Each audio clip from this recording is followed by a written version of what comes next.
Los Angeles is a city of strangers, and in my Silver Lake condo, I knew only one person by sight, Mr. Sanderson in apartment 3B. Our interaction was a ritual. Every evening when I returned from work, he'd be watering the geraniums on his tiny balcony. He'd wave, I'd nod back. Sometimes he'd call out, "Don't you go leaving us, nice weather," in a soft southern drawl. He was part of my world scenery, as constant as the cracked sidewalk out front. Everything changed on a Monday. His balcony was empty. The flowers were wilted. I thought he was sick. The next day, same thing. On the third day, I fought through my social anxiety and knocked on the door of 3B. No answer, but the door was slightly ajar. Inside was hollow and thick with dust. No furniture, no curtains, just bare walls and wires dangling from the ceiling. "I'm looking for Mr. Sanderson," I said to the super, Bob. Bob frowned, jangling his key ring. "Apartment 3B? It's been empty since old Mrs. Miller died 3 years ago. Her heirs can't seem to sell it. They don't even have the utilities on." I insisted. I described him: silver hair, plaid shirt, a cane with a silver knob. Bob just shrugged. I asked the neighbors. The young couple in 3A had never seen him. The elderly lady upstairs, who seemed to watch the world from her window all day, swore the balcony of 3B had been vacant for the entire 5 years she'd lived there. It was impossible. I had seen him. We had spoken. I went to the city archives, but there was no Sanderson listed among the building's residents for the last 20 years. I scoured social media, typed the name, ran image searches, nothing. The feeling was like someone had neatly excised him from reality, and my memories were just the hole where he used to be. A week later, I found an old worn windbreaker by the dumpsters out back. That same plaid pattern. I remembered him wearing it on cool evenings. In the pocket, I found a crumpled note. The handwriting was nervous, hurried, not how I'd imagined his script would look. "Hey neighbor, if you're reading this, you're next. They erase us when we notice the cracks. The world is a fabric, and they darn the holes. The holes are us. Yesterday, when you were walking home, the moon in the sky was wrong. Remember? You don't, but I do. Look for the seams. Look for the repeating faces. Listen for the city's hum dying at exactly 2:17 a.m. Have you noticed your childhood memories are just clips from old movies? The world around you isn't real, and now it knows you can see it." I looked up from the note. Across the way, from the window of the empty apartment 3B, a man in a plaid shirt stepped onto the balcony. He waved at me. It wasn't Mr. Sanderson, it was Bob, the super, with the same smile, the same wave. And behind him, in the dark of the empty living room, I saw, for just a moment, another figure flicker into view, and another, all motionless, all watching me, waiting for me to stop waving back. In Silicon Valley, time is a currency more valuable than stock. My day is scheduled to the minute. 7 a.m. run, 8:30 stand-up, 10 investor call. So when I saw an email from myself in my morning inbox, nestled among the notifications, I wrote it off as a glitch in the corporate server. Subject line, "Don't do it. Read now." Curiosity 1. The email was dated tomorrow. Mark, if you're reading this, you have 28 hours.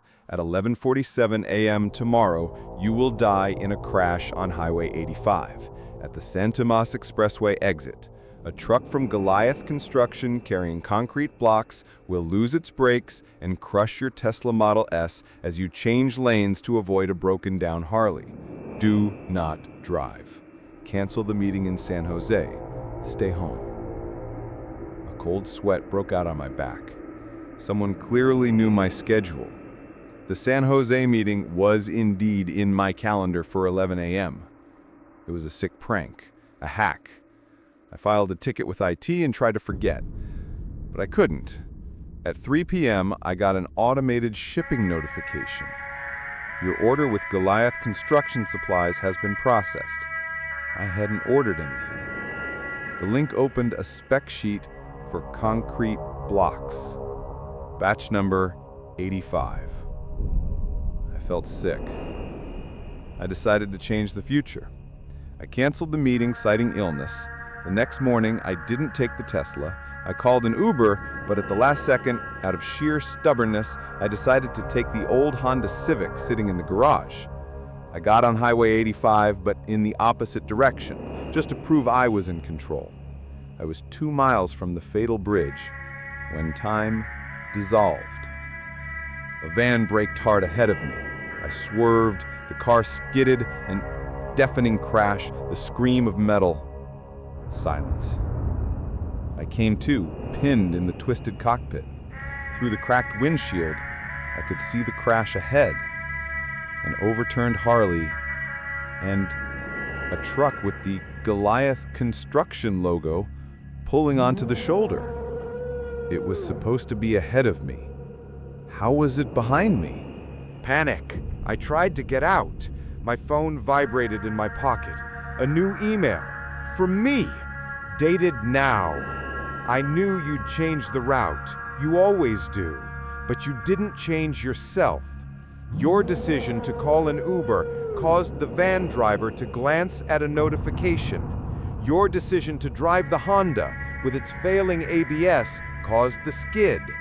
Every action, every avoidant decision was factored into the equation. You don't avoid fate, you fulfill it. The countdown started. Exactly 60 seconds to 11:47 remain.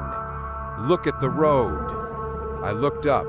The Goliath truck was stopped 50 yards away.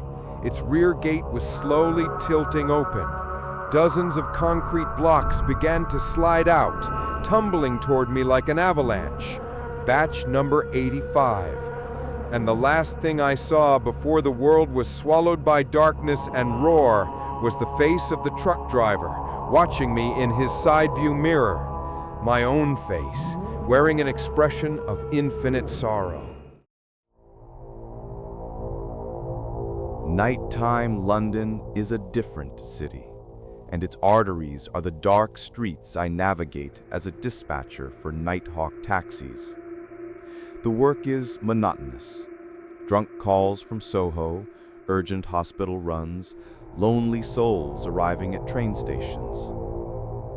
Until that night. At 3:17 a.m., a call came in from Baker Street, address 221B. The client, a Mr. Holmes, requested a cab to Highgate Cemetery. Unusual, but not unique. Car 57, driver Danny, took the job. 20 minutes later, Danny marked it complete in the system. Passenger not present, no show. The next night, at exactly 3:17, the call repeated. Same address, same destination. Driver Lee reported the same thing. Address correct, but no client. On the third day, I checked the database myself. 221B Baker Street is the Sherlock Holmes Museum. It's closed at night. I blacklisted the address, but the system ignored it. Every night at 3:17, the same call came from the same unlisted number. On the fifth night, it was Sarah, our most experienced and skeptical driver. At 3:45, she came over the radio, her voice tense but steady. Dispatch, passenger on board, en route to Highgate, all good. I checked the GPS. Her car was indeed moving from Baker Street. An icy needle of dread pricked me. An hour later, Sarah marked the trip complete, but the car remained at Highgate Cemetery, engine off. She didn't answer her radio. When our security team arrived, they found the cab empty, keys in the ignition, radio playing. And on the back seat lay an old, scuffed leather suitcase that hadn't been there before. They brought the suitcase to the office. It didn't contain clothes. It contained photographs. A dozen shots, taken from different angles, but always inside the cabin of a Nighthawk taxi. The first photo was of Danny, behind the wheel, looking into the rear view mirror, his face twisted in terror. The second was Lee, in the same pose, with the same expression. The third was Sarah, her eyes wide, reflecting the emptiness of the back seat. The photos were dated to the very nights they'd taken the job. But the worst was on the back of the final photograph. It was a picture of me. I was at my dispatch desk, the call from Baker Street visible on my screen. The photo was dated today, and on the back, in dark, almost faded ink, it read, "Thank you for the dispatch. My turn to call now. 3:17. Your relief is late. Don't look in the mirror." I froze. The clock on my desk read 3:16. Behind me, from the dark corner of the office where my relief should have been, came a soft, polite cough, and the faintest of sounds, the quiet creak of leather, as if someone adjusted their gloves. I did not turn around. I know the rule.